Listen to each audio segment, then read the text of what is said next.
Olá, alunos do quarto ano. Eu sou a professora Miriam Freitas e hoje na disciplina de Ciências nós vamos iniciar um novo assunto.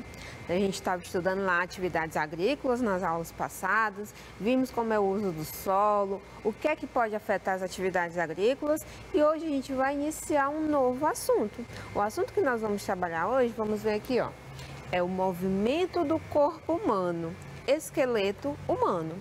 Hoje nós vamos trabalhar isso, vamos estudar um pouquinho sobre o esqueleto humano.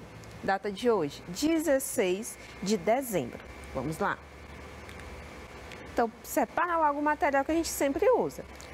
Caderno, o livro, lápis e borracha, porque no finalzinho da aula a gente vai responder uma atividade, essa atividade é do livro. Tem partes que dá para responder no próprio livro, mas tem questões que não dá para responder, por isso que você vai precisar do caderno para anotar as respostas também, ok? Então vamos lá. Nossa habilidade que vamos trabalhar hoje, a habilidade diz o seguinte: reconhecer nossos ossos e os músculos, as funções de sustentação e movimento do corpo humano. Então, o intuito da aula de hoje é reconhecer as partes do nosso esqueleto e quais são as suas funções, qual é a sua importância. E na próxima aula a gente vai estudar um pouquinho sobre os músculos, ok? Então, vamos lá, o esqueleto humano. Andar sobre duas pernas e ter a capacidade de ficar em pé sobre os dois pés são movimentos possibilitados pelo nosso esqueleto, junto com os músculos e as nossas articulações, que estão organizados no corpo humano. Então, essa possibilidade da gente andar sobre dois pés e ficar ereto é uma condição quase que exclusiva na natureza do ser humano. Todo o corpo do ser humano, de nós, foi adaptado a andar apenas sobre duas pernas e dessa forma nós temos as mãos livres para fazer qualquer movimento. Então eu posso trabalhar em pé e usar minhas mãos para executar um outro trabalho. E isso é muito importante na natureza porque possibilitou o homem, ao ser humano, a utilizar as mãos como instrumento também. Então vejo como é importante a conformação, a configuração do nosso corpo para ter esse andar bípede, andar em duas patas no caso. O esqueleto humano. O conjunto de ossos do corpo é chamado esqueleto. Então, quando você ouvir essa palavra esqueleto, quer dizer o conjunto, são todos os ossos que formam o nosso corpo. E ele é composto por várias partes. Como você pode ver aqui na imagem, mostra como se fosse uma radiografia do nosso corpo, mostrando todos os ossos que o compõem, tanto na parte frontal como na parte posterior, né? Então aí vocês veem a quantidade de ossos que são formados para ter essa conformação do nosso corpo humano. E o esqueleto, ele é dividido em várias partes, mas para ficar mais fácil para a gente estudar e compreender, eu trouxe uma divisão bem simples, que é a divisão do esqueleto axial e apendicular. Axial quer dizer central, eixo central, é o esqueleto que vai formar a nossa parte central, ou seja, é o crânio, que são os ossos que vão formar a nossa cabeça, além de a caixa torácica, que é os ossos que vão formar a parte do nosso tronco. Então, esse é o esqueleto axial, é o esqueleto principal, central. E ele é formado pelos ossos do crânio, da coluna, juntamente com as costelas. E aqui nós temos o esqueleto apendicular. Apendicular quer dizer apêndice, externo, algo a mais. E os nossos apêndices aqui, no caso, o nosso esqueleto apendicular vai ser o quê? Os membros superiores, que são os braços, e os membros inferiores, que são as pernas. Então, quando falar em esqueleto apendicular, eu estou falando dos braços e das pernas. Então veja a quantidade também de ossos que formam as duas estruturas. Aqui nós temos os ossos do braço e aqui nós temos os ossos da perna, do membro inferior.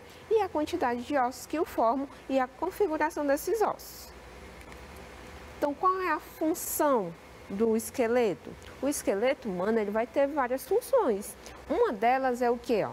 sustentação do corpo. Se a gente não tivesse o esqueleto, nosso corpo seria mole. A gente não teria como ficar em pé, não teria como pegar um objeto, porque o osso ele serve de base, de fixação para o músculo. O músculo ele dá a força para eu pegar. E o osso, ele vai dar sustentação para o músculo executar determinados movimentos. Então, sem músculo e sem osso, não teria como a gente ter essa configuração do nosso corpo. Então, uma das primeiras funções do nosso esqueleto é o quê? Sustentar o corpo, dar conformação, dar configuração, a forma do nosso corpo. Além disso, o esqueleto serve para locomoção. Juntamente com o sistema muscular, que a gente vai estudar na próxima aula, o sistema esquelético, os dois vão atuar em conjunto para executar os movimentos, juntamente com o sistema nervoso, que a gente já falou um pouquinho dele em aulas anteriores. Então, uma das principais funções do nosso esqueleto é sustentação e locomoção. Mas o nosso esqueleto também tem outras funções. Além disso, o esqueleto protege os principais órgãos do nosso corpo. Então, a gente já viu que nosso corpo ele é formado por um conjunto de órgãos. E tem órgãos que são muito importantes, que não podem receber pancadas, como o nosso cérebro. Então, ele tem que ser protegido o máximo possível. E o que a natureza fez para fazer essa proteção? Configurou a caixa craniana, o crânio. A nossa cabeça é formada por vários ossos e dentro é oco para fazer a ocupação do nosso cérebro. O cérebro é o centro de todo o nosso corpo, é ele que comanda todo. O ato de respirar, o ato de sentir fome, o ato da gente correr, fugir em situações de perigo. Então, é o nosso cérebro que vai comandar todo o nosso corpo. Então, como ele é muito importante e ele é frágil, ele tem que ser protegido. E ele vai ser protegido por esse conjunto de ossos que irão formar a caixa craniana, o nosso crânio. Então vejam aqui, ó, a caixa craniana ela é toda configuradazinha para caber exatamente o cérebro e lá dentro ele fica bem protegido contra pancadas. Os ossos também armazenam sais minerais, como o cálcio e o ferro. Então, além de sustentar, de locomover e de proteger o nosso cérebro, o que os ossos também vão servir? Servir para reserva de sais minerais. Os sais minerais que a gente obtém através da alimentação, alguns deles irão ser acumulados nos ossos. Por exemplo, o cálcio. Por isso que a gente diz que quando uma criança está crescendo, ela tem que comer alimentos ricos em cálcio, justamente para isso, para o cálcio servir de base para a construção do osso. Se você observar aqui nas imagens, a gente vai ver um osso saudável, ou seja, onde a pessoa está se alimentando bem, está praticando exercícios. Isso faz com que o osso seja uma reserva de sais minerais como o cálcio. Então, o cálcio vai formar o osso, é um dos elementos que forma o osso. Então, o osso ele fica com toda a sua configuração normal. Mas se uma pessoa tem uma perca de cálcio, não se alimenta adequadamente, já tem uma certa idade e não se alimenta com uma reserva de cálcio suficiente, o que é que vai acontecer? O osso começa a perder esses sais minerais como o cálcio. Então, ele vai ficar com os espaços internos maiores. Comparem aí as duas imagens. Isso quer dizer o quê? Que a pessoa está com um tipo de doença que é chamada de osteoporose, que os ossos ficam porosos, ficam com as aberturas, essas trabéculas aqui, maiores do que o normal. E isso é uma característica do quê? Da diminuição do consumo de cálcio. Ok? Então, o osso também serve como reserva, um local para armazenar alguns tipos de sais minerais. As costelas, a coluna vertebral e o externo formam uma estrutura chamada de caixa torácica, que também tem a função de proteger órgãos vitais, como o coração e o pulmão. Assim como o cérebro, que é um órgão muito importante e não pode sofrer lesões, ele é guardadinho dentro da caixa craniana, o pulmão E o coração também. O coração a gente já estudou que é o quê? A bomba de funcionamento do nosso corpo. É ele que faz o sangue circular por todo o corpo. E o pulmão tem a função do quê?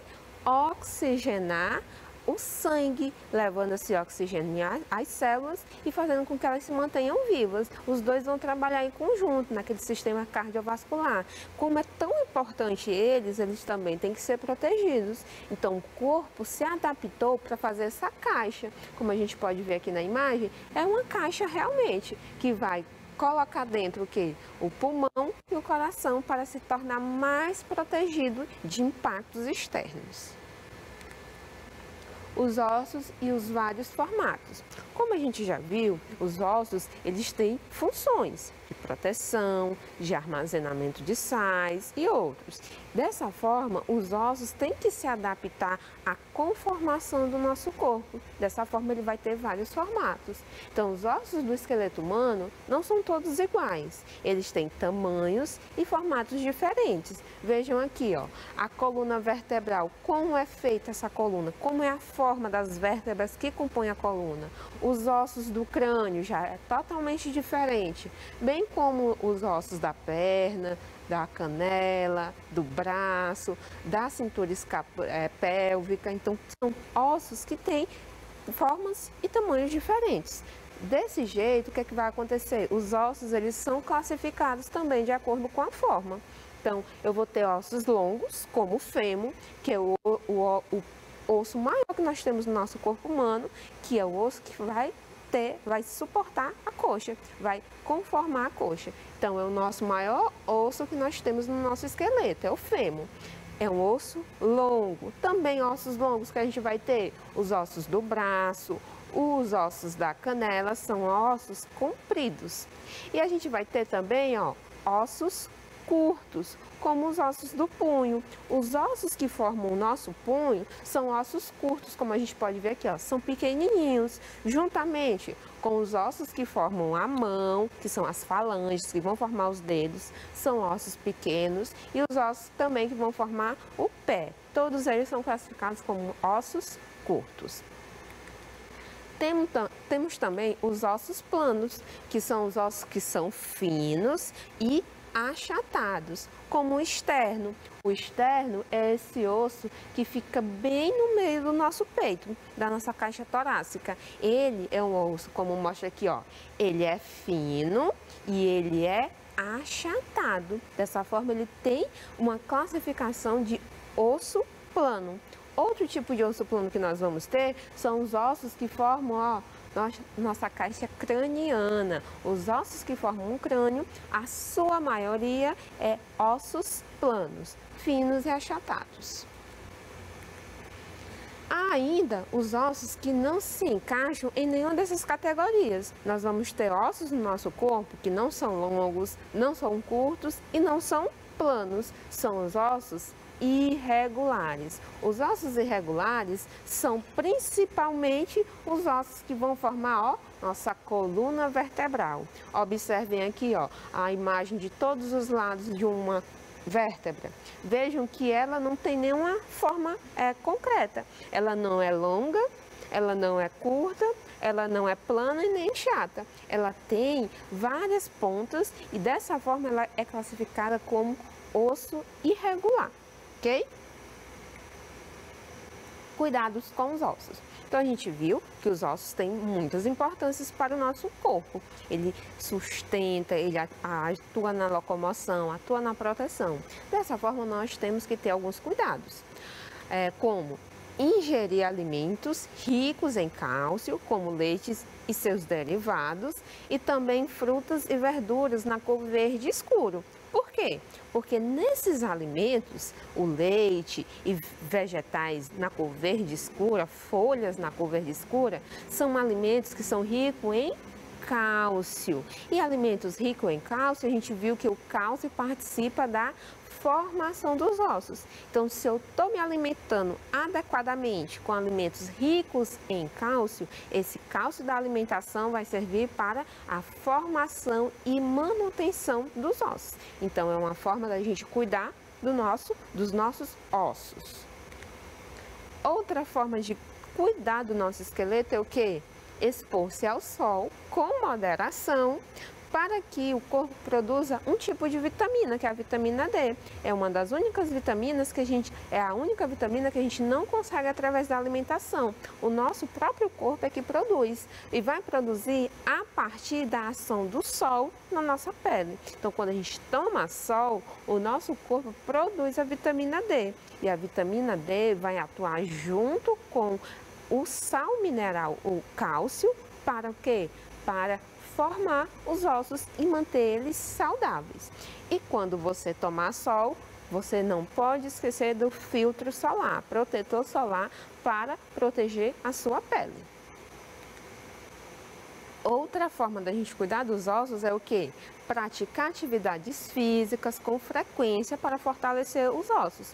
Então, quanto mais atividades físicas a gente pratica, mais os nossos ossos ficam resistentes. As atividades físicas que haja perigo de queda, deve-se usar equipamentos de proteção, como capacetes e joelheiras. Então, quando você for andar de bicicleta, por exemplo, ou de skate, você pode cair. E para evitar que você se machuque, é importante que você se proteja, usando capacete, joelheira, cotoveleira, luvas, para você não se machucar. Porque se ocorrer uma queda muito violenta, o que é que pode ocorrer? Fraturas do osso. Então, apesar dos ossos serem estruturas resistentes, eles podem se romper, de acordo com se ele levar uma pancada muito forte, uma queda muito alta, por exemplo. Isso pode acontecer por causa de uma queda ou pancada. Nesse caso, dizemos que houve uma fratura do osso. Então, a gente vai ter vários tipos de fratura. E, geralmente, crianças têm essa fratura, ó, que é só um cortezinho no osso. Ele não sai, ele não se desloca. É uma fratura que é mais fácil de consolidar novamente. Mas quando o acidente é muito grave, como acidentes de trânsito, que a gente vê muito, pode ocorrer essas fraturas expostas, onde o osso sai para fora. Ele vai para fora do corpo. Por isso que ele fica exposto. Então, a gente tem vários tipos de fraturas. Os ossos fraturados, eles podem se regenerar. Então, quando a gente quebra o braço, como ocorre frequentemente na infância, ou a perna, o que é que ocorre? A gente engessa ou imobiliza com uma tala, como a gente vê aqui nesses dois exemplos. Isso faz com que a gente deixe aquele membro, aquele braço ou a perna paradinho, o médico vai colocar o osso no lugar para que ocorra a regeneração, para que aquela fratura seja regenerada e o osso fique inteiro novamente. Mas para que isso aconteça, tem que ocorrer o engessamento daquele membro, ou o membro ele tem que ser imobilizado através de uma tala. São talas, são equipamentos que vão fazer com que o membro ele não se movimente. E isso faz com que o osso fique no local correto e ocorra a regeneração. Assim, o osso se reconstitui na posição correta. Então, quando ocorre um rompimento, uma fratura do osso, o médico ele vai colocar os ossos na posição correta. E com o passar do tempo, o que é que vai ocorrer? Vai ocorrer a regeneração, que nada mais é do que as células que formam o osso vão emendar aquele pedacinho que foi quebrado. E com o tempo vai ocorrer a completa reconstituição. Mas isso vai depender da pessoa que vai se comportar durante o momento que está com o gesso ou a tala, para não ficar se mexendo, para o osso não sair do lugar. E também vai depender do que? Da idade. Pessoas mais novas, o osso se reconstitui mais rapidamente. Geralmente, como mostra aqui, em 17 semanas o osso já está perfeitamente normal, totalmente reconstituído. Mas em pessoas idosas, o osso ele se reconstitui mais devagar e demora mais. Por isso que é importante a gente ter cuidado com os idosos, para eles não levarem queda, para que não ocorra nenhuma fratura, porque o processo de recuperação é muito mais demorado, ok? Agora nós vamos praticar. Então, peguem aí o livro que eu pedi no início da aula e abra na página 96, que a gente vai fazer uma atividade que tem aí. Na página 96 tem a primeira questão, que diz o seguinte, A radiografia é uma técnica que possibilita visualizar alguns órgãos do interior do corpo, como os ossos. A imagem é produzida com o uso de raio-x, que permite analisar em que condição se encontra o órgão a ser avaliado. Observe as duas radiografias a seguir. A primeira mostra um osso fraturado.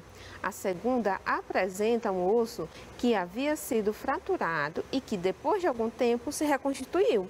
Aí logo desse texto tem a imagem, né? Tem as duas radiografias, que são os raios-x, que mostram como estão os nossos ossos. Nessa primeira aqui, ó, mostra os ossos do braço. Ele mostra o que? Que os dois ossos que formam um braço, eles estão quebrados, eles estão fraturados. A segunda imagem mostra uma perna aonde o osso foi fraturado, mas já foi completamente reconstituído. Aí a pergunta: quando o osso se quebra, por que imobilizamos o membro com gesso ou tala? O que pode acontecer se isso não for feito de modo adequado? Então, vocês lembram que a gente acabou de ver, né? Quando a gente tem uma fratura, por que a gente tem que engessar e por que a gente tem que colocar uma tala em alguns casos? Para a gente imobilizar aquele membro, para o osso ficar na posição correta e ter a reconstituição de forma eficaz. É por isso que a gente engessa para o osso, para a gente não se movimentar e o osso sair do lugar. Dessa forma não tem como ocorrer a reconstituição do osso. O que pode acontecer se isso não for feito da maneira adequada, se quando for engessar não for colocado o osso no local, o osso não vai se consolidar e isso pode causar problemas futuramente. A pessoa vai ficar com o membro torto, ou vai sentir muitas dores, ou não vai conseguir fazer alguns movimentos. Vamos ver aqui a resposta que eu coloquei. Para que o osso se regenere adequadamente, se o membro não for imobilizado, o osso poderá não se reconstituir ou se consolidar em uma posição incorreta, limitando os movimentos. Ok? Então, essa é a resposta para a primeira questão da página 96. Vou dar um minutinho para vocês copiarem.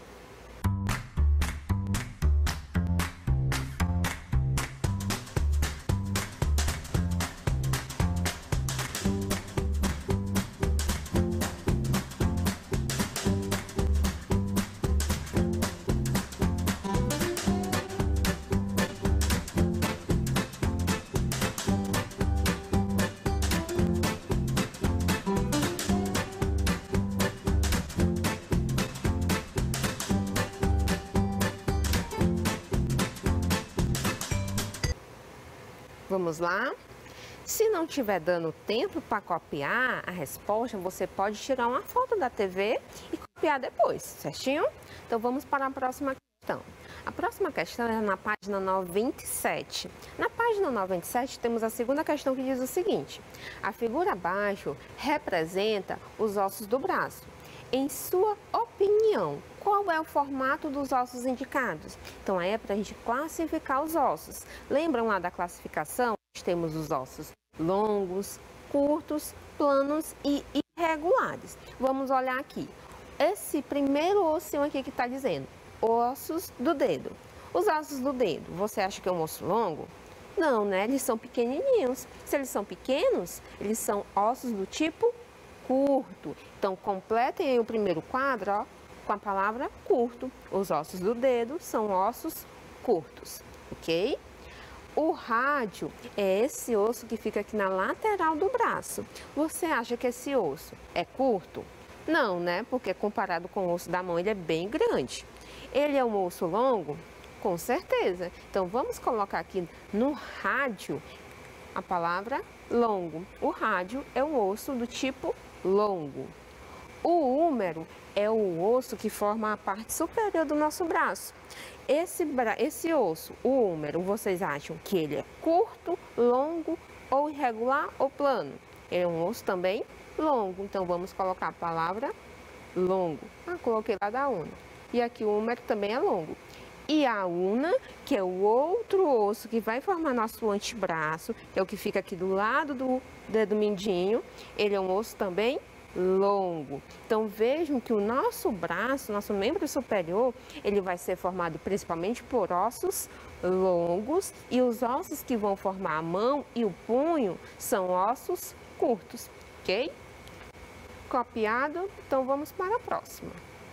Agora nós vamos para a página 105 do livro, lá no finalzinho do capítulo. Na página 105 vai ter a terceira questão que diz o seguinte, ó. Observe a figura ao lado e responda às questões. Ao praticar esportes ou atividades físicas, de que maneira você se previne de quedas e acidentes? Qual é a forma da gente se prevenir de quedas e acidentes, gente? Usando equipamentos de proteção, como capacete, luvas e joelheiras, ok? A letra B pergunta, observe os equipamentos de proteção que o menino do skate está usando. Que parte do corpo eles protegem? Por que é importante proteger essas partes? Vamos ver aqui, ó. O menino do skate, ele está usando capacete, que vai proteger os ossos da cabeça. Ele está usando também joelheiras, que vai proteger os ossos do joelho. E ele também está usando luvas, que vai proteger os ossos da mão e a pele da mão, caso ele venha cair, ok? Tira uma fotinha aí da resposta, que a gente vai para a próxima questão. Próxima questão, na página 105 também, quarta questão diz o seguinte, ó.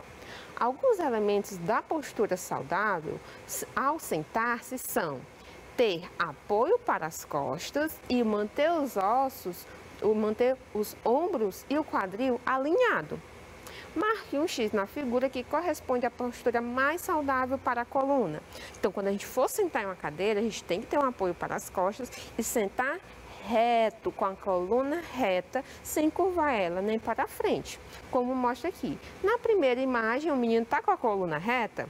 Não, né? Ele está curvado para frente. Então, isso é uma posição errada, então não vamos marcar. A segunda imagem, ele está o quê? Ele não sentou com o bumbum, ele está sentando quase com as costas, então ele também está com a coluna curvada e isso não é postura saudável, então também não vamos marcar. Já a terceira imagem, o que é que está mostrando? Ele está com a coluna bem ereta, bem reta, está sentando, apoiando o bumbum na cadeira e ó, os ombros e o quadril estão alinhados. Então a postura correta seria essa terceira, então vamos marcar um X na terceira posição do menino estar sentado, certo? E a última questão diz o seguinte, dessa página 105. A frase a seguir não está completa. Preencha com as palavras corretas. Vamos lá. A é uma estrutura que protege os pulmões. O que é que protege os pulmões, gente, hein?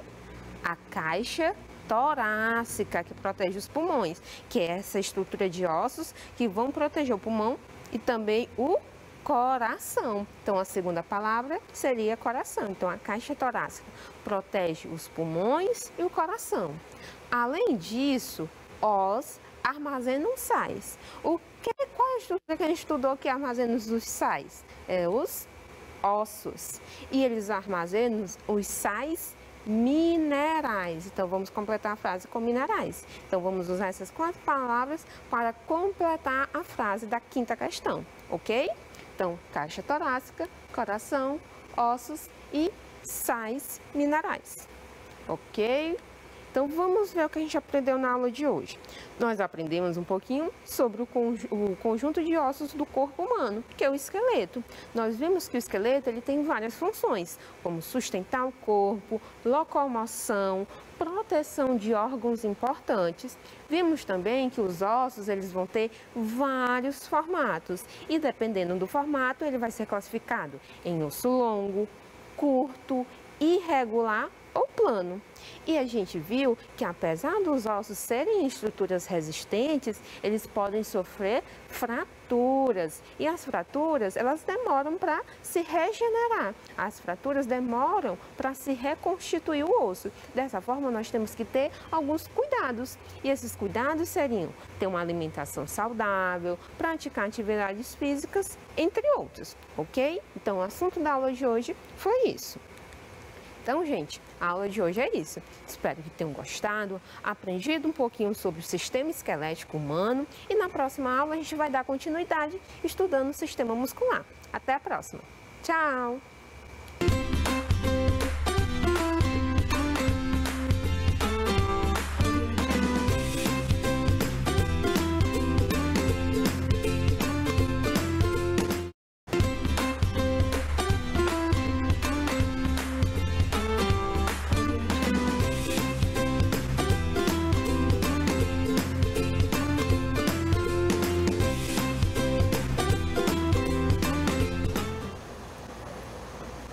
Olá, meus queridos alunos, bom dia, tudo bem com vocês?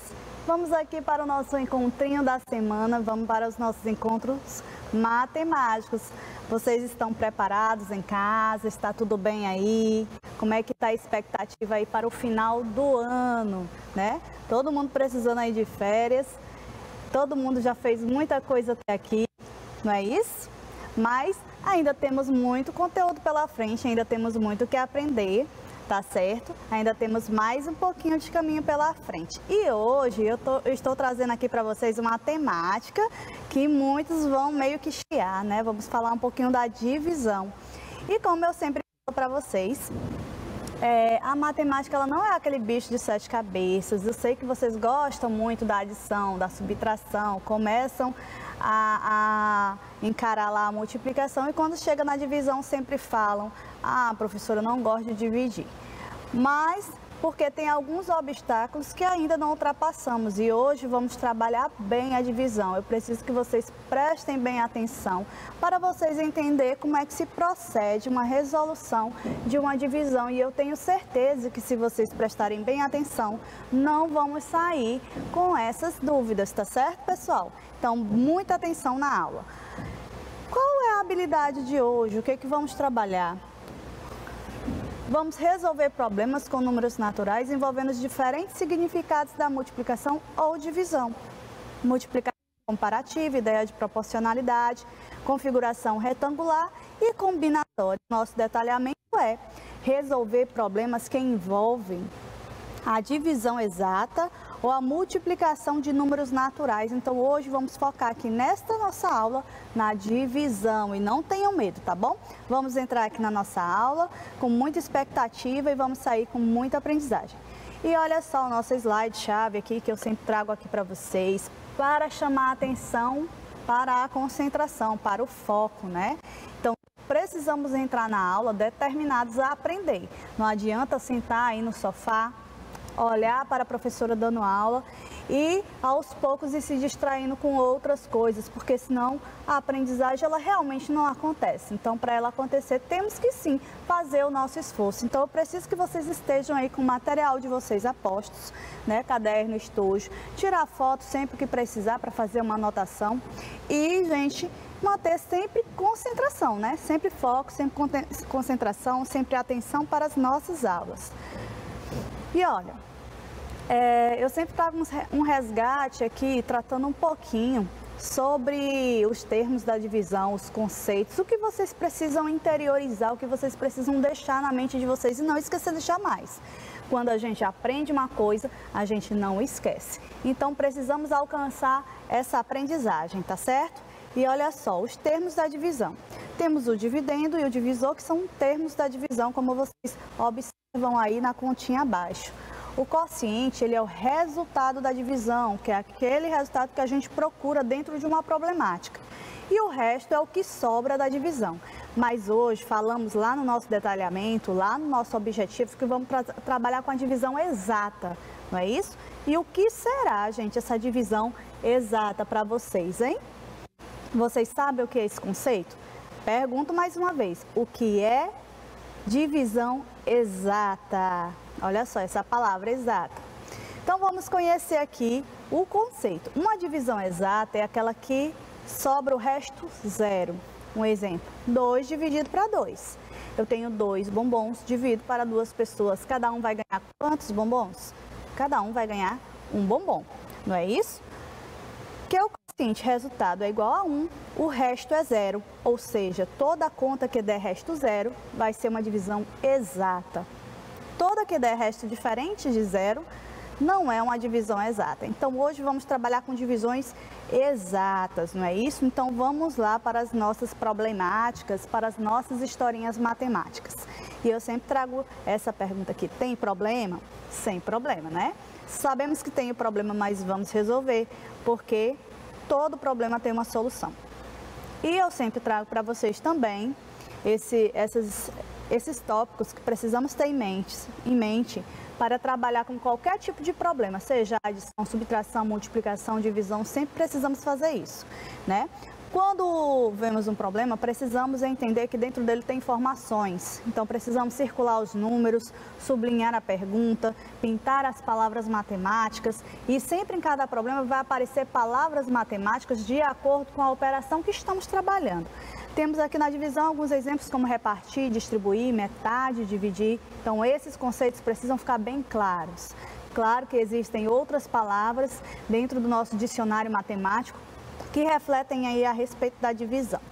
Mas vamos iniciar aqui a nossa problemática, é aquela hora de fazermos a leitura juntinhos, de analisarmos os problemas, de enxergarmos aqui tudo que nos direciona a resolver o problema. Então vamos contar vou contar aqui para vocês a primeira historinha matemática do dia, que é a nossa primeira questão. E na nossa primeira questão diz assim: Raul doou para um abrigo durante 6 meses uma quantia fixa para ajudar na compra dos alimentos, sabendo que ao todo ele doou R$ 750. Qual foi a quantia que Raul doou por mês? Olha só, a nossa historinha matemática da vez está contando a história de Raul. Raul, ele está doando para um abrigo durante um certo período de tempo uma determinada quantia que ainda não sabemos qual é. Mas vamos descobrir, esse é o problema que vamos resolver, certo? E para resolver esse problema, precisamos sim utilizar os números que estão apresentados aqui no problema. Ele informou aqui, no problema está informado a quantidade que ele gastou em 6 meses, né? Então, durante 6 meses, ele fez uma doação de um determinado valor que vamos descobrir através da divisão. E o que vamos fazer, professora? Bom, vamos pegar o valor que ele doou total e dividir pela quantidade de meses. Quem pensou dessa forma? Hein, pessoal? Então, vamos dividir pela quantidade de meses em que ele fez a doação. E assim, vamos encontrar o valor que foi doado mês a mês. Muito simples, né? Eita, professora, agora vamos para aquele problema de divisão que é difícil de fazer. Não, não é difícil. Não podemos repetir. Isso é difícil para mim, eu não consigo, eu não posso, não sei. Essas palavras são negativas, tem que dizer eu posso, eu consigo, né? É fácil.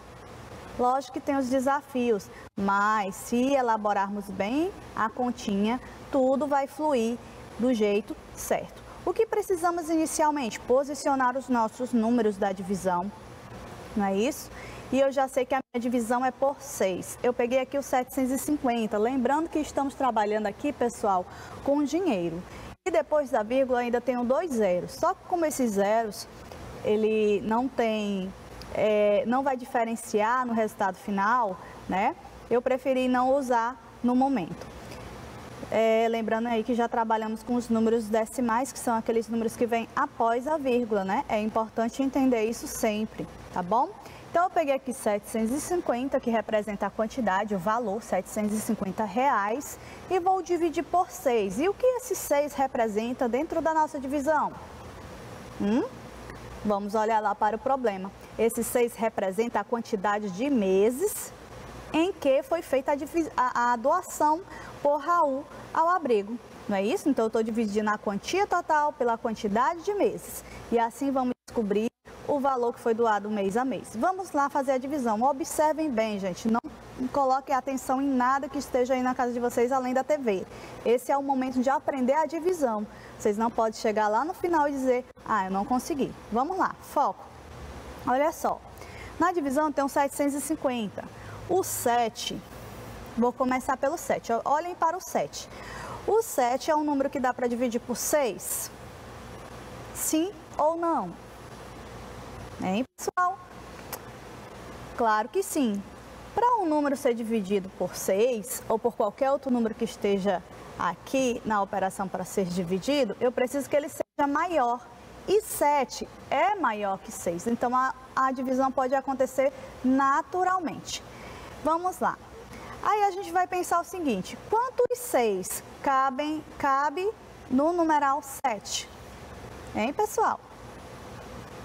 Vocês também podem fazer aquelas caixinhas que vocês fazem, 6 caixinhas separadamente e sai distribuindo os palitinhos, não tem problema, cada um tem a sua forma de resolver, tá bom? O importante é que passo a passo a gente crie sempre novas formas de resolver e que isso fique bem interiorizado na nossa mente. Então vamos lá, 7 é divisível por 6? É sim. Quantos 6 cabem dentro de um 7? Apenas um. Não é isso? Então eu coloco 1 e faço a minha operação inversa, que é a multiplicação. Aí eu pego 1 vezes o 6, que eu estou fazendo ao contrário, agora só para testificar que o meu cálculo não está errado, tá bom? Então eu pego 1, eu multiplico por 6 e eu encontro 6. 1 vezes 6 é 6. Então eu coloco esse 6 aí onde apareceu para vocês na telinha. O que eu faço agora? Eu faço uma subtração agora do 7, né? 7 menos 6 vai ficar 1. No momento aqui é o que sobrou para mim, desse primeiro momento que realizamos a divisão, só que a conta, o cálculo ainda não acabou. Prosseguimos. Professora, agora sobrou um resto 1 lá embaixo. O que eu faço com esse 1? Ele não dá para ser dividido por 6. Lógico que não, porque 1 é menor que 6, então não tem como dividir. O que eu vou fazer? Eu continuo a minha continha com os próximos números que eu tenho. E meu próximo número é o número 5. Então, eu coloco o 5 aqui, como apareceu aí para vocês. De onde é que veio esse 5? 750. Já usamos o 7, agora estamos usando o 5. Esse 5 baixa lá, formamos um novo número e eu tenho agora o 15. Agora eu vou trabalhar com esse 15 que está bem aí para vocês na telinha abaixo. 15 dividido para 6. Aí eu penso novamente, quantos 6 cabem dentro de 15? 6 mais 6 dá 12, né? Mais 6 dá quanto? E aí, pessoal? Dá 18, não é isso? Então, 18 passou de 15. Então, eu não posso usar 3 vezes o 6. Eu posso usar 2 vezes o 6, sabendo que vai ter um resto. Esse 5 aqui foi o que desceu, né? Então, agora eu coloco aqui o meu resultado, que é 2. E faço a minha operação inversa mais uma vez. 2 vezes o 6... E 2 vezes o 6 vai dar 12. Da onde é que saiu esse 12, professora? Da minha operação inversa. 2 vezes o 6, o meu resultado que já está lá. Não é isso? Faço novamente a minha subtração. 5 menos 2, eu fico com 3. E 1 menos 1, eu fico com 0. Olha só, ainda tem o resto 3. Professora, mas a senhora não falou que hoje a gente iria trabalhar com divisões exatas e aí eu estou vendo o resto. Mas o cálculo ele ainda não acabou. Vamos prosseguir, só acaba quando utilizamos todos os números dentro da nossa divisão. Então vamos lá. Olha só, tem o 3 lá embaixo. O 0 que vem na frente do 3, ele não vai ter valor nenhum, tá bom? O que eu faço agora? Eu vou baixar o meu 0, não é isso? Esse 0 baixou.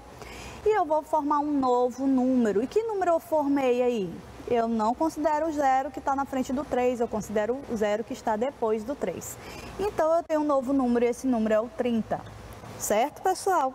Então, 30 dividido para 6. Aí eu penso novamente, quantos 6 cabem dentro de 30?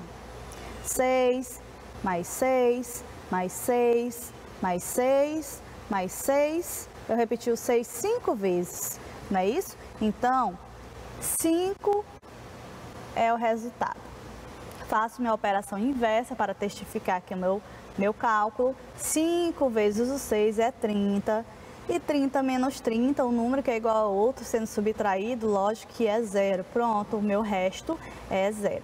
Então, o meu resultado aqui na minha operação é 125, não é isso? Pergunta, qual foi a quantia que Raul doou por mês? E a minha resposta é, Raul doou por mês R$175. Não foi isso, pessoal? Oh, desculpa, 125. 125, foi algum erro de digitação, 125, corrigindo, viu, pessoal? Raul doou por mês, né, R$125. Vamos lá, prosseguindo. Segunda questão, vamos fazer a leitura e resolver o problema, que já sabemos que é uma divisão. Olha só, a segunda questão diz assim: na feira de Juca foi organizadas 330 laranjas em 6 cestos. Quantas laranjas foram distribuídas em cada cesto? Temos aí os 6/6. Imagine que essas laranjas elas não estavam distribuídas e aí foi feita essa distribuição. O que queremos, na verdade, nesse problema? Saber quantas laranjas foi distribuídas para cada cesto. E mais uma vez, fazemos aqui a nossa divisão. 330 dividido para 6. Não é isso? Por que 6? Porque são 6/6. 330 porque são 330 laranjas. Não é isso? Então, vamos lá. Agora, olha só, na operação passada, eu dividi 7 por 6 e dava certo porque o 7 é maior que 6. Agora, eu tenho um número que é menor que 6, 3 dividido para 6, que é o nosso primeiro número da divisão. Eu não posso dividir porque o 3 ele é menor que 6, então a situação aqui já mudou um pouquinho, tá bom? Olha só, 3 dividido para 6 eu não posso porque não cabe 6 dentro de 3, o 6 é maior, não é isso? Então, o que é que eu faço, professora? Bom, eu vou para o meu vizinho e eu faço dele um número maior. Então, o 3 que está do lado, eu compreendo que eu tenho agora 33. Olha por 2 3 que está aí na tela de vocês. Eu tenho 33. Então, 33 dividido para 3, eu tenho 5. Não é isso? Operação inversa, 5 vezes 6, eu tenho 30. Faço aqui a minha subtração, né? 33 menos 30. Vai me restar aqui o 3, novamente. E agora, professora? Agora eu vou utilizar o zero, baixo o zero e faço a minha divisão novamente. 30 dividido para 6, e já vimos isso na questão anterior, né? Dá 5. Operação inversa, mais uma vez, 5 vezes 6 é igual a 30. E assim eu continuo com a minha subtração, encontrando aqui o resto zero, porque eu diminuí 30 por 30. E assim eu encontro a minha resposta, não é isso? 55. Vamos aqui, nossa pergunta e resposta. Agora está correto. Ali foi um erro de digitação, viu? E é porque a gente olha várias vezes, mas vocês compreenderam, né, a correção. Então vamos lá, a pergunta foi: quantas laranjas foram distribuídas em cada cesto? E a nossa resposta fica assim: foram distribuídas em cada cesto 55 laranjas, não é isso? De 330 dividido para 6, encontramos o resultado 55. Vamos aqui para a nossa próxima questão, nossa terceira questão, sabendo que é uma divisão também, né, pessoal? Estamos trabalhando aqui diretamente com a divisão. E aí, vocês acham que a divisão é um bicho de 7 cabeças? Hein, pessoal? Lógico que não, né? É fácil.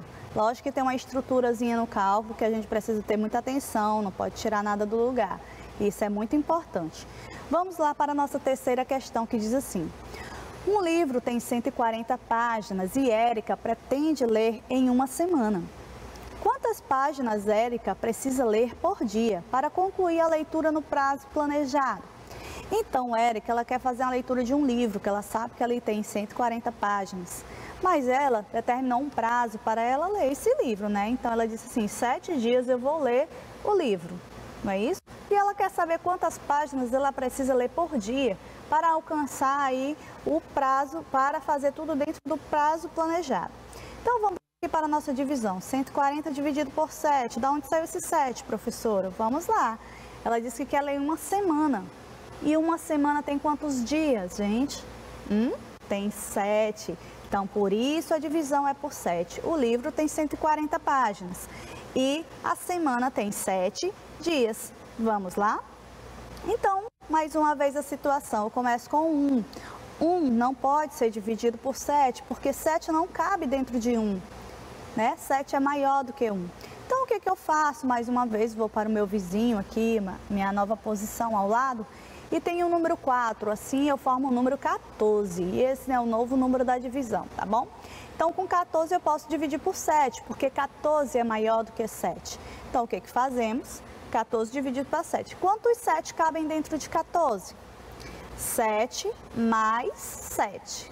7 mais 7, já sabemos que é 14. Então, cabem 2 7s dentro do numeral 14. Então, essa é a nossa divisão.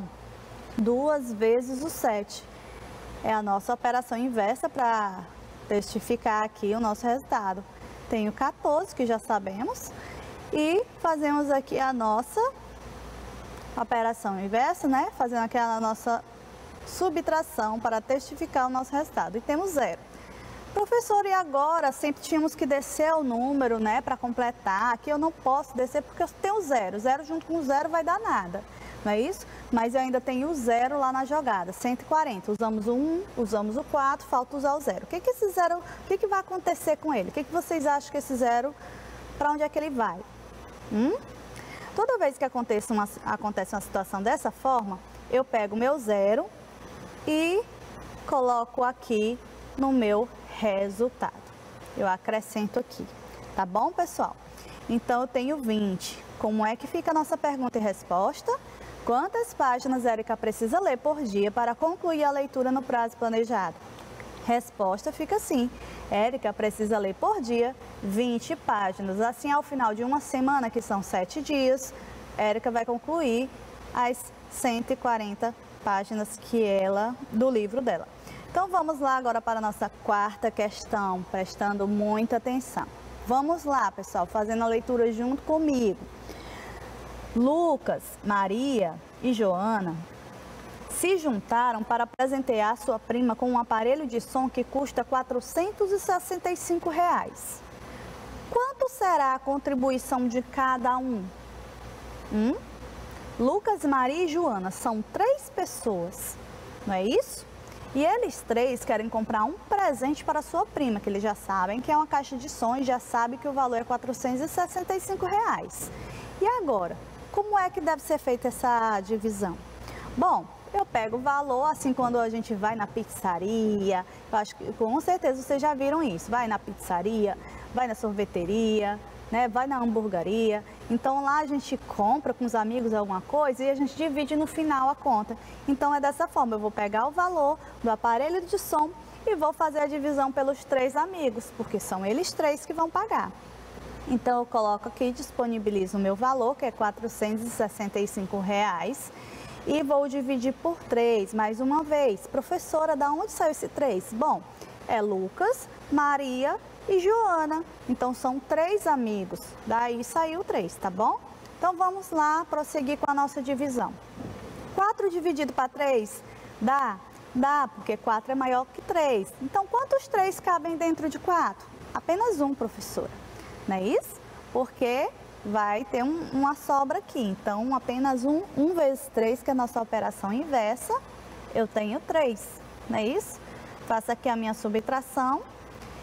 Eu encontro um resto, que é 1. 4 menos 3, eu tenho 1. E continuo, baixo aqui o meu 6, não é isso? E agora eu tenho um novo número, 16 dividido para 3. Quantos 3 cabem dentro de 16? Hein? Quantas vezes eu preciso repetir o 3 até chegar em 16 ou até chegar próximo a 16? 5 vezes. 5 vezes 3 é igual a 15. E agora eu faço a minha subtração. 16 menos 15, eu tenho aqui 6 menos 5, que vai dar 1, e 1 menos 1, que vai dar 0. Então, ainda tenho o resto 1, continuo utilizando esse valor. Então, eu pego agora aqui o meu 5 e baixo novamente, tenho 15. Quantos 3 cabem dentro de 15? 5 também. Então, 5 vezes 3, mais uma vez é 15. E faço aqui a minha subtração e encontro o resto 0. Olha só como foi fácil. Professor, um cálculo desse tamanho eu estou conseguindo fazer. Por que é fácil? Porque não tem dor de cabeça, porque não é um bicho de 7 cabeças. Viu? É questão de organização de ideias, colocar tudo no seu lugar. Então, vamos lá, pergunta-resposta. Quanto será a contribuição de cada um? E a resposta fica assim, cada um vai contribuir com R$ 155 para comprar o som, tá bom? Então, vamos aqui para a nossa quinta e última questão. Vamos ler juntos. Uma padaria recebeu uma encomenda de 1.420 pães. Eles serão assados em 10 formas ao mesmo tempo. Quantos pães serão assados em cada forma? Bom, a situação aqui é de uma padaria que recebeu uma encomenda para fazer 1.420 pães. E eles querem assar os pães todos de uma vez. Então, eles têm 10 formas, né? Vão colocar os pães nas 10 formas, mas precisam saber quantos pães tem que ir em cada forma. E aí é mais um exemplo de divisão. Então, vamos aqui para 1.420 e eu vou dividir para 10. Professora, mas eu só sei dividir por apenas um algarismo, que agora 10, né, já complica. Como é que eu vou fazer? Vamos pensar matematicamente. Então, vamos lá. Muitos se assustam quando vem uma divisão desse tamanho, mas não é difícil. Vamos pensar da mesma forma. Quantos 10 cabem dentro do número que a gente vai, né, dividir? Olhando para o número, eu tenho 1420. O 1, já descartamos que não dá para dividir por 10, né? Então, vou para, acrescentando 4, eu fico com 14. Então, 14 dividido para 10 dá quanto? Quantos 10 cabem dentro do 14? Hein? Apenas um 10. E ainda sobra 4. Não é isso? Observem, cabe um 10 e sobra 4, porque 10 mais 4 dá 14. Só porque esse 4 ainda não chegou aí à base 10, a ser uma dezena, então ele fica de fora mesmo, ele fica como resto no momento. Então, eu faço a minha operação inversa, 1 vezes 10 é 10, e faço a minha subtração. 4 menos 0 fica 4, e 1 menos 1 fica 0. Olha só, meu resto veio bem para cá, né? Observem aí. E agora, professor? E agora eu continuo, baixo o meu 2 e continuo a minha divisão com a mesma lógica. 42 dividido para 10. Quantos 10 cabem no 42? 4, 10. 10 mais 10 mais 10 mais 10 dá 40 e sobra 2. Não é isso? Faço aqui a minha operação inversa mais uma vez. 4 vezes o 10, eu tenho 40. Faço a minha subtração. 2 menos 0, eu tenho 2, e 4 menos 4, eu tenho 0. Continuo porque o cálculo não acabou. O que falta, professora? Falta aquele 0 lá em cima. Na situação passada, a gente acrescentou o 0 lá no nosso resultado, mas aqui eu não posso, porque o 2, ele precisa de um número para complementar, para continuar aqui a operação. Então, eu baixo o 0 para cá. Baixando esse 0, eu faço a minha divisão novamente, não é isso, gente? Então, vamos lá. 20 dividido para 10. Quantos 10 cabem dentro de 20? Aí tá fácil, não é isso? Para me chegar a 20, quantas vezes eu tenho que repetir o 10? Apenas 2 vezes. 10 mais 10, eu tenho 20. Uma divisão exata. Então, eu coloco 2 aqui. 2 vezes o 10, eu tenho 20. Faço a minha subtração. E lógico que 20 menos 20 é resto 0, não tem dúvidas, né, pessoal?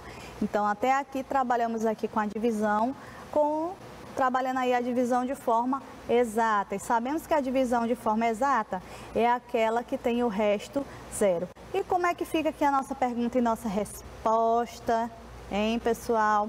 Então, fica assim: quantos pães serão assados em cada forma? Em cada forma serão assados 142 pães, não é isso? Chegamos ao final de mais uma aula, trabalhamos aqui 5 questões com divisão. Quem prestou bem atenção, com certeza conseguiu usufruir aí do conhecimento, da aprendizagem dessa aula. Não é isso? Não é difícil aprender, precisamos de concentração, precisamos de envolvimento dentro da aula, precisamos questionar, perguntar, colocar as nossas dúvidas. E não podemos ficar calados, né, pessoal? Assim que surge uma dúvida, você tem que ir diretamente ao seu professor e perguntar, porque a sua dúvida às vezes pode ser também a dúvida do colega. Não vamos temer a divisão, é fácil de se fazer, sim. E precisamos entender que toda operação tem lá os seus desafios. Todos eles são diferentes, mas precisamos dominar um por um, certo? E olha aqui a frase que eu trouxe para vocês hoje. Tudo no seu tempo, né? Temos aqui a borboleta, né? Voando, depois de passar por um longo processo de transformação. E é isso que acontece com cada um de nós. Passamos por esse longo processo de transformação dentro de casa, dentro da escola, na aprendizagem. Em todos os locais estamos aprendendo, estamos dispostos a aprender, não é isso? Mas precisa aí de muito envolvimento, né, de muita participação para chegar aí a esse pleno voo, igual a borboleta, né, pessoal? Terminamos mais uma aula por aqui. Eu sou a professora Gleiciane Gomes. Eu espero que vocês tenham aprendido bastante com a nossa aula, tá bom? E tenham usufruído aí muito desse conhecimento. Um forte abraço e tchau, tchau!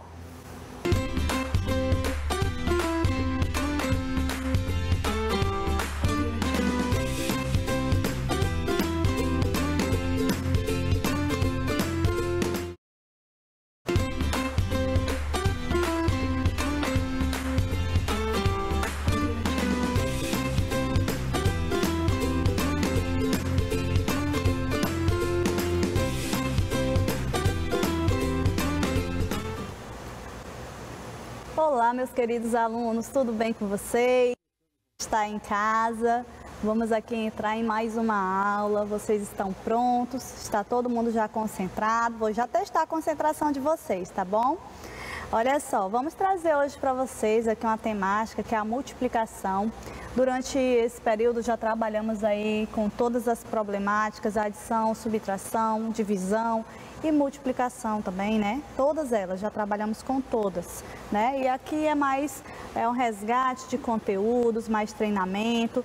Vamos aqui entrar nessa aula para aprender bastante, tá bom? E convido a todos vocês aí de casa para entrar junto comigo. Olha só, nossa habilidade de hoje é resolver problemas com números naturais, envolvendo os diferentes significados da multiplicação ou divisão, multiplicação comparativa, ideia de proporcionalidade, configuração retangular e combinatória. E hoje o nosso detalhamento, que é o nosso foco, vamos resolver problemas que envolvem a divisão exata ou a multiplicação com os números naturais. Já trabalhamos aí nas aulas anteriores, né, sobre a divisão exata e vamos focar aqui um pouquinho na multiplicação, tá bom? Assim a gente trabalha as duas ao mesmo tempo. Então vamos lá. Quero saber se a concentração, o foco, a atenção de vocês está aí, ó. Legal. Então vamos lá, observem essa imagem e diga quantos animais vocês conseguem enxergar, certo? É só para testar aqui a concentração de vocês. Vocês estão atentos à aula? Hein? E aí, já conseguiram identificar quantos animais nessa nossa imagem? Para isso, vocês precisam se concentrar, precisam ter o foco, precisam de atenção, né? Já identificaram quantos animais? 1, 2, 3... Hein? Vamos ver quem consegue identificar mais animais, é quem está mais concentrado na nossa aula, né, gente? E olha só, quantos animais podem ser observados aqui na nossa imagem, não é isso? Observamos o peixe, a tartaruga, o elefante, que é o que mais está visível para a gente, o mosquito, o burro, o cachorro, a cobra lá no rabo, né, do elefante, o gato, o rato, o camarão e o crocodilo. E deixa eu contar um segredinho aqui para vocês. Tem mais 2 animais, só que como eu não consegui identificar, eu preferi tirar, tá bom? Aí precisa mais um pouquinho de concentração para analisar a imagem, mas ainda tem 2, segundo a imagem, né? Mas vamos lá. Olha, gente, os termos da multiplicação, só resgatando bem aqui. Toda vez que vamos fazer uma multiplicação, precisamos lembrar aí dos seus termos, dos seus conceitos. E temos na multiplicação aqui os fatores e o produto, que o produto é exatamente o resultado da nossa multiplicação, não é isso? E vamos aqui já entrar nos nossos problemas, vamos aqui já entrar nas nossas historinhas matemáticas. E eu sempre falo para vocês, se tem problema, né? Sem problema, vamos resolver. Então venham junto comigo e vamos lembrar aqui desses quesitos. Vamos lembrar que em todos os problemas precisamos estar atentos, precisamos circular os números, sublinhar a pergunta, né? Pintar as palavras matemáticas. Como estamos trabalhando agora aqui com a multiplicação, vamos ter palavras matemáticas voltadas para a multiplicação, né? Na maioria das vezes aqui vamos trabalhar com multiplicado, dobro, triplo, vezes, e é isso. Então vamos aqui para a nossa primeira questão e vamos ler juntos, tá bom? Um feirante quer colocar em cada caixa 146 maçãs, sabendo que são 9 caixas. Quantas maçãs ele precisa ao todo? Observe que o feirante, ele tem aqui 9 caixas e em cada caixa ele quer colocar uma quantidade específica de maçãs. Quantas são? 146. Então, o que ele quer fazer? Vamos entender aqui o contexto do problema. O problema, ele quer pegar 146 maçãs, colocar dentro de uma caixa, mais 146 maçãs dentro de outra, mais 146 maçãs dentro de outra e por aí vai até completar as 9 caixas. Então, como é que vamos resolver aqui o problema? O que é que precisamos fazer? Vamos trabalhar aqui dentro de uma multiplicação, multiplicando a quantidade de maçãs que ele vai colocar dentro de uma caixa por 9 para saber aí o total de maçãs que vão ser colocadas em todas as caixas, tá bom? Então, para isso, precisamos disponibilizar aqui os nossos números. Tá aí na tela de vocês, pessoal, o nosso QVL, o nosso quadro valor-lugar. é importante, toda vez que for fazer um cálculo, colocar ele sim, tá bom? É importante para sabermos aí o posicionamento da unidade, da dezena, da centena, da unidade de milhar, ou quantas posições o número tiver, tá bom? Então, o que que vamos fazer? Vamos disponibilizar, vamos colocar aqui o nosso número na posição correta. Então, precisamos trabalhar com o número, e eu sempre falo para vocês colocar o número de trás para frente. Muitos alunos erram colocando o número, né, de frente para trás, e acaba que o número fica na posição errada. Então, uma dica, coloque o número de trás para frente, que assim você não erra. Então, vamos colocar aqui os nossos números, 6, 4 e o 1, que é 146 maçãs. E essa multiplicação deve ser feita por 9, tá bom? Então, 9 vezes, aí vamos trabalhar aí dentro desses números, tá bom? Ah, professora, a multiplicação por 9... é muito ruim, é muito difícil, não é? Tem até várias técnicas de trabalhar a multiplicação por 9 e ela acaba sendo a mais fácil, tá bom? Então, vamos começar multiplicando aí 9 vezes o 6. 9 vezes o 6 eu tenho quanto? Hein, pessoal? Eu tenho 54, não é isso? Eu coloco 4 e elevo o 5. E agora continua a minha multiplicação. 9 vezes o 4. E 9 vezes o 4 eu tenho quanto? Eu tenho 36. Só que eu tenho que acrescentar o 5 lá em cima, né? Então, eu fico com 41. Coloco 1 embaixo e elevo o meu 4. E 9 vezes 1, todo número multiplicado por 1 é igual a ele mesmo. 9 vezes 1 é igual a 9. Não é isso? Mas tem o 4 para acrescentar. E aí eu fico com 13. 9 mais 4 é igual a 13.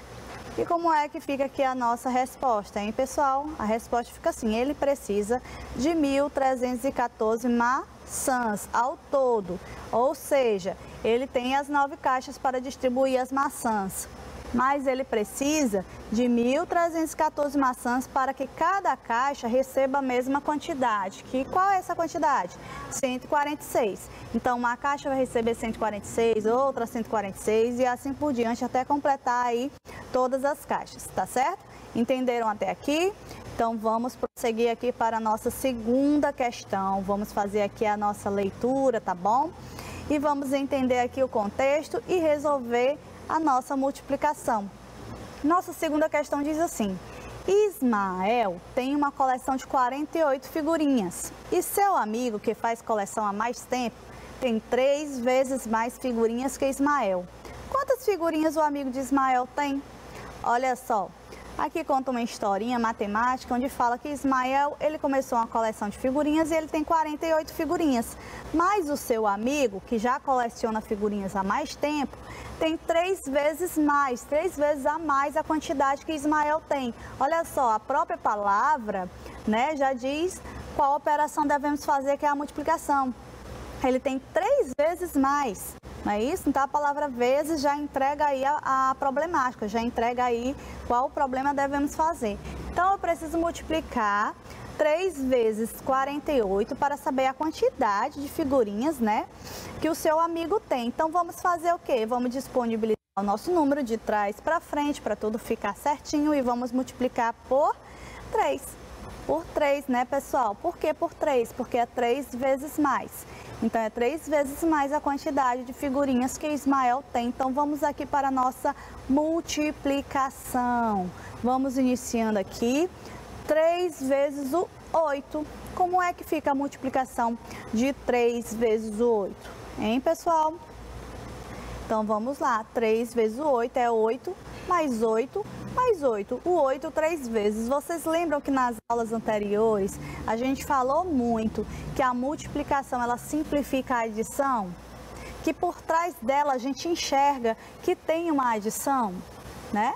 Porque toda vez que a gente multiplica um número pelo outro, significa que a gente vai repetir aquele número uma determinada quantidade de vezes.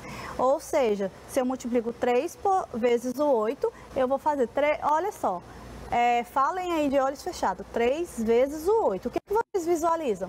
visualizam que eu preciso repetir, né, o 8 3 vezes. Então, é como se eu mentalizasse 8 mais 8 mais 8, não é isso? E aí, vamos encontrar o resultado de 24. Lembrando que o 4 fica embaixo e elevo o 2. Até aqui tudo bem? Hein, pessoal? Então, vamos lá. Agora, o 3 vezes o 4. Vamos mentalizar mais uma vez 3 vezes o 4. 4 mais 4 mais 4. A gente sabe que quanto menor o número, mais fácil fica para a gente resolver, né? Mas todas as operações a gente consegue com tranquilidade se tivermos concentração. 3 vezes o 4 eu tenho quanto? 4 mais 4, eu tenho 8. Mais 4, vai dar quanto? 12, né? Mas só que vocês lembrando que tem o 2 lá em cima da dezena. Então, eu fico com 14. Olha só o resultado que encontramos. Então, a pergunta é, quantas figurinhas o amigo de Ismael tem? Se o amigo de Ismael tem 3 vezes mais figurinhas que Ismael, então ele vai ter 144.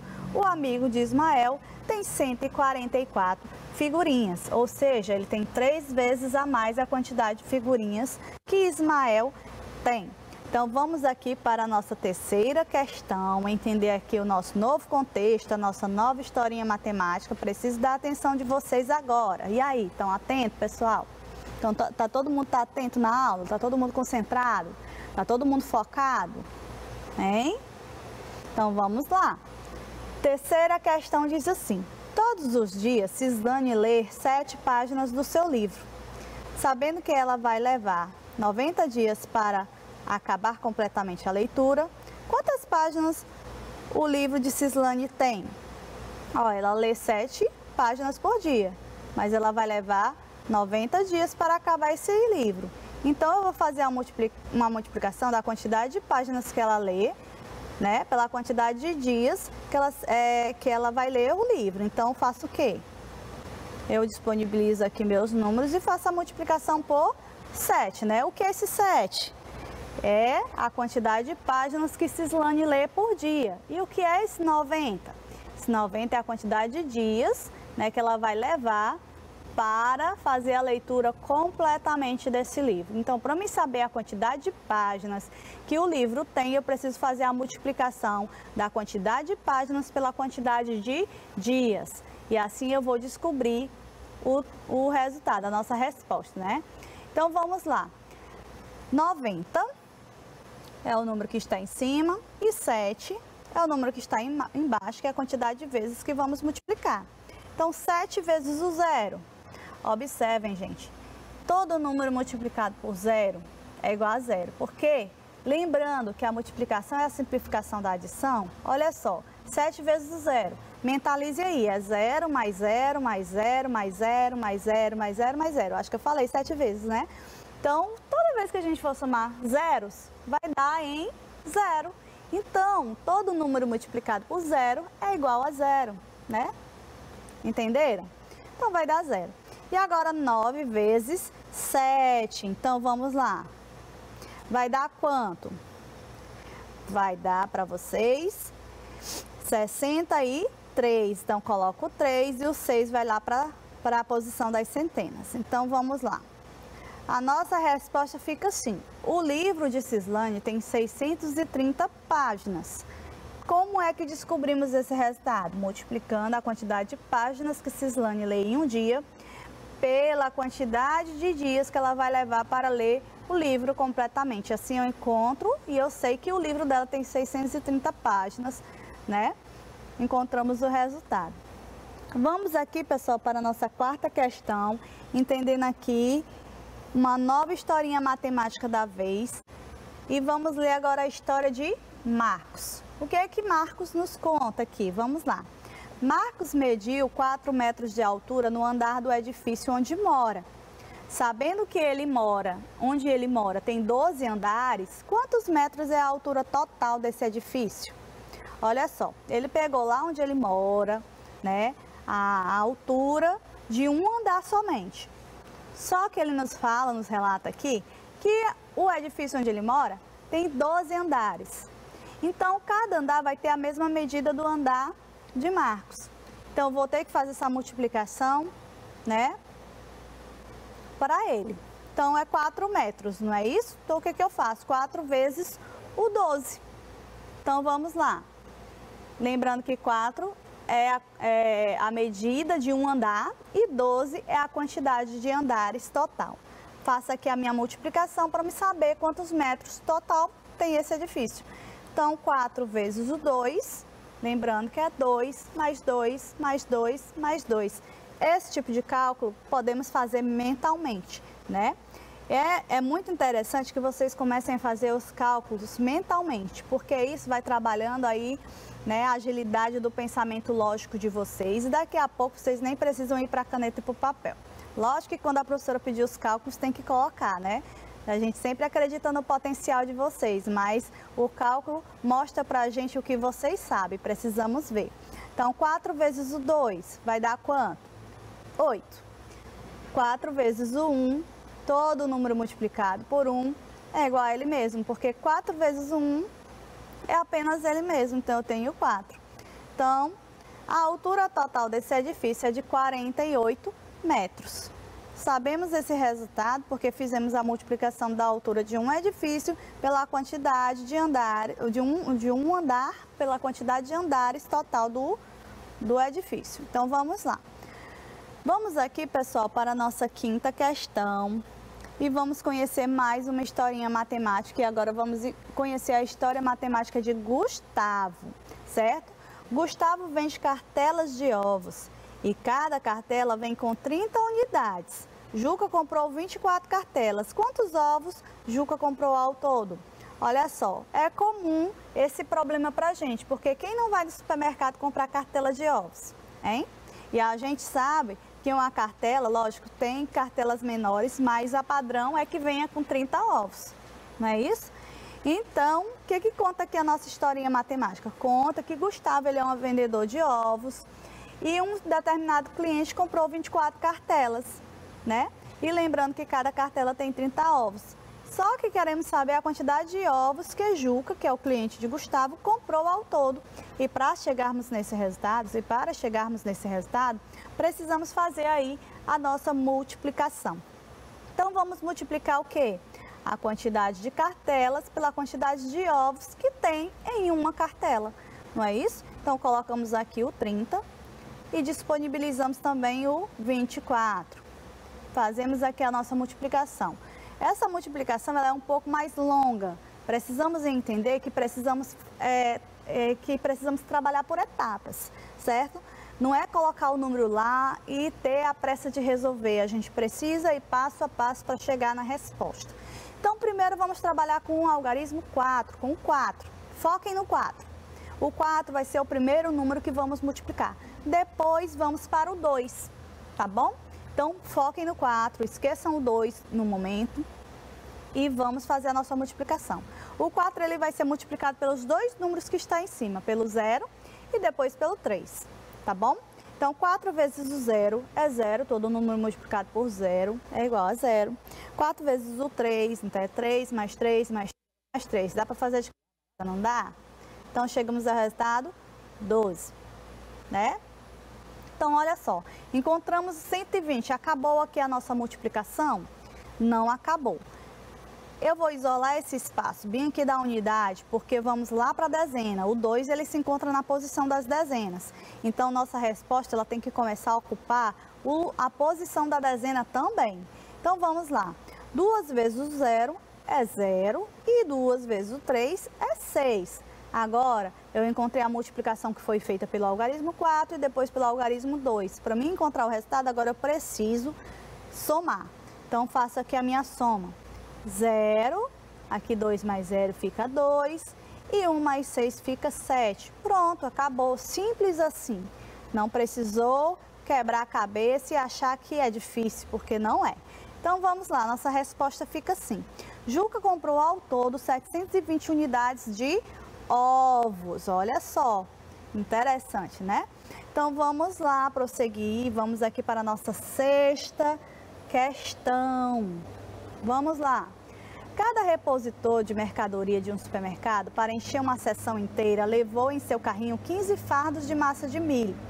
Sabendo que foi preciso de 53 carrinhos cheios, quantos fardos de massa de milho foram utilizados para encher a seção?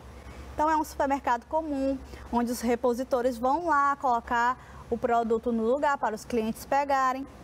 E ele resolveu encher uma seção toda com a massa de milho.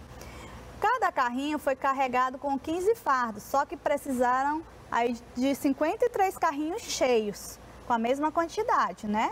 Então, o que a gente faz? A gente faz a multiplicação da quantidade de fardos pela quantidade de vezes que o carrinho, que foram precisos de carros cheios, né?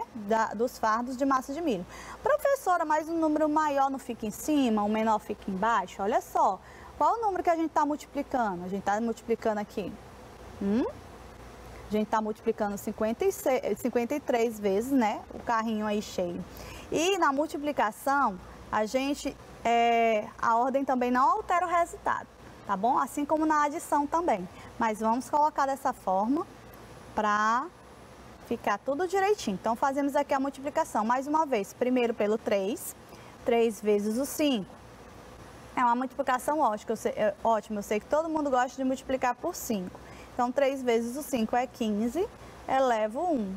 3 vezes o 1 é 3 e mais 1 fica 4. Isolo aqui o espaço das unidades, não trabalho mais começando na posição das unidades. Agora eu vou trabalhar iniciando aqui pela dezena, multiplicando aqui agora o algarismo 5, porque o 3 já foi. Agora eu vou para o 5.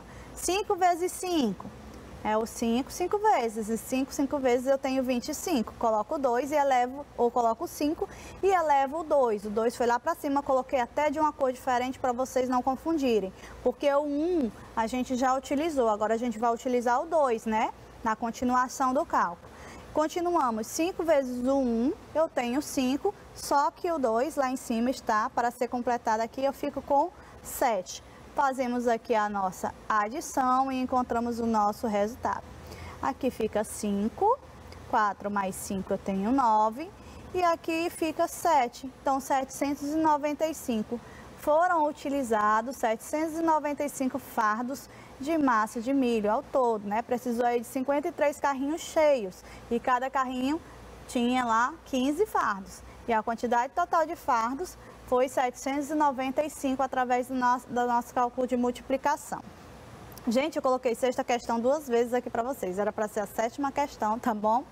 E vamos lá para a nossa última questão, tá bom?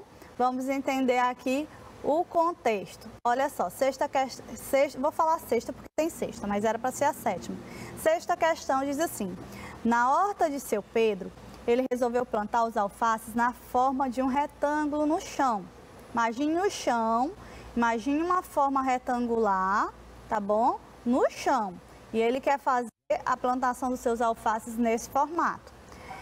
Colocando 10 linhas de alface horizontal. Professor, o que é horizontal? Quando você olha para o sol, você olha o sol lá no horizonte. Então, o sol está assim no horizonte, né? Você passa a mão lá e percebe o horizonte, né? Então, significa essa forma. E 16 colunas de alfaces na vertical, que já é o contrário, é assim, tá bom? Quantos alfaces foram plantados por seu Pedro? E aí vamos para um esqueminha aqui bem interessante. Imagine que aqui é o chão da horta do seu Pedro, né? E aí ele falou o quê? Que vai colocar os 10 alfaces aqui, né? Vamos contar. 1, 2, 3, 4, 5. Agora vamos lá. 6, 7, 8, 9 e 10, né? Esses alfaces eles estão disponibilizados em que sentido? Na horizontal ou na vertical? Na horizontal ou na vertical? Eles estão na vertical, não é isso? E vamos aqui, 16 na linha, só que já tem uma alface no começo. Então, vamos começar contando por ele. 1, 2, 3, 4, 5, 6, 7, 8, 9, 10, 11, 12, 13, 14, 15, 16. Agora tem um 16 na linha, não é isso? Mas aqui, olha só, eu vou pegar 10 e multiplicar por 16, porque aí eu vou saber quantos alfaces vai ser preciso para preencher todo esse local aqui. Aqui é uma disposição retangular, é uma multiplicação muito fácil de ser feita. Então, eu faço dessa forma, multiplico 10 vezes o 16, tá bom? E aqui é a mesma questão, tá certo, pessoal? Vamos só ler novamente para vocês não se perderem. Na horta de seu Pedro, ele resolveu plantar alface na forma de um retângulo no chão, colocando 10 linhas de alface na horizontal, porque contando de cima para baixo ia dar 10 linhas, cada linha vai ter 16, né? E 16 colunas de alface na vertical. Quantos alfaces foram plantados por seu Pedro? Eu coloco aqui os meus números, que eu já olhei lá na representação, e multiplico 10 vezes o 16, tá bom? Comece pelo 0, 0 vezes 6, é 0, 0 vezes 1, é 0. E agora o 1, 1 vezes 6, lembrando que eu não utilizo aqui o espaço da unidade. 1 vezes 6 é 6 e 1 vezes 1 vai dar 1. E agora o que eu faço? Bom, depois de fazer a multiplicação e sabendo aqui que estamos multiplicando por 2 algarismos, vamos fazer exatamente agora uma adição. E disponibilizo aqui a adição para vocês. Continuando, 0, embaixo de 0 não tem nada, então eu baixo 0. 0 mais 6, agora eu fico com 6. E aqui eu fico com 1 e encontrei o meu resultado.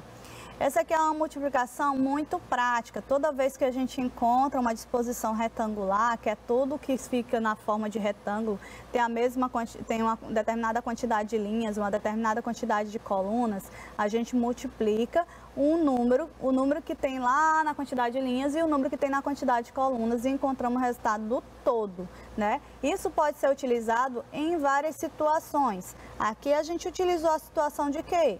A gente utilizou uma situação de uma plantação de alface dentro de uma horta, mas pode ser a plantação de árvores, pode ser a disposição de cadeiras na sala de aula, pode ser a organização de uma coleção que você possa fazer em casa, dentro do seu quarto, disponibilizando aí os itens, os objetos. Então, em várias situações isso pode acontecer. Se a gente tiver uma disposição perfeita, então a multiplicação também vai ser perfeita, tá bom?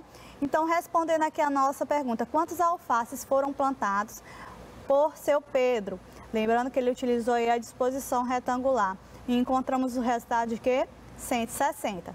Então, foram plantados 160 alfaces por seu Pedro na sua horta. E descobrimos isso através de uma multiplicação muito simples que não deu dor de cabeça. Poderíamos ter contado um por um? Sim, mas isso é uma outra forma de pensar. Se a gente quiser pensar matematicamente, logicamente, de uma forma mais rápida, a gente precisa interiorizar esses conceitos de multiplicação que a gente acaba resolvendo os cálculos com mais facilidade, tá bom, pessoal? Então, a nossa resposta fica: foram plantados 160 alfaces por seu Pedro na sua horta. E chegamos ao fim de mais uma aula, trabalhamos aí a divisão, trabalhamos a multiplicação, a divisão na aula anterior e a multiplicação agora, não é isso? E aprendemos aí mais algumas problemáticas, a resolver os probleminhas da matemática. Aqueles probleminhas que muitos alunos julgam que é uma dor de cabeça para resolver, mas não é um desafio, é um jogo. Vocês não gostam de jogar em casa?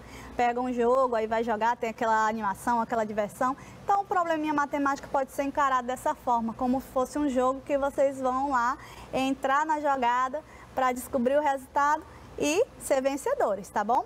Observem aqui a nossa imagem da vez. Tem uma lagartinha perguntando assim: nossa, você mudou. Tá falando assim: nossa, você mudou. Na verdade, não é uma pergunta, é uma afirmação.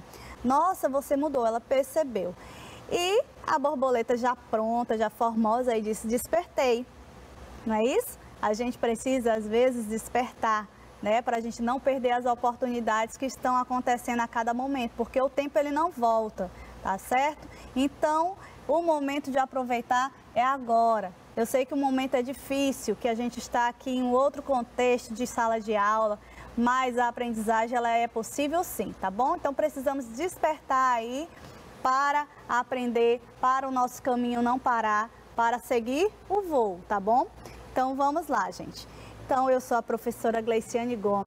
Eu espero que vocês tenham gostado muito da aula de hoje. Eu espero que vocês tenham aprendido bastante no dia de hoje, que é o meu objetivo. eu tenho que vir para cá, dar aula, e eu só fico satisfeito se a aprendizagem tiver chegado até cada um de vocês, tá bom? Então esse é o meu troféu. Um forte abraço a vocês e tchau, tchau!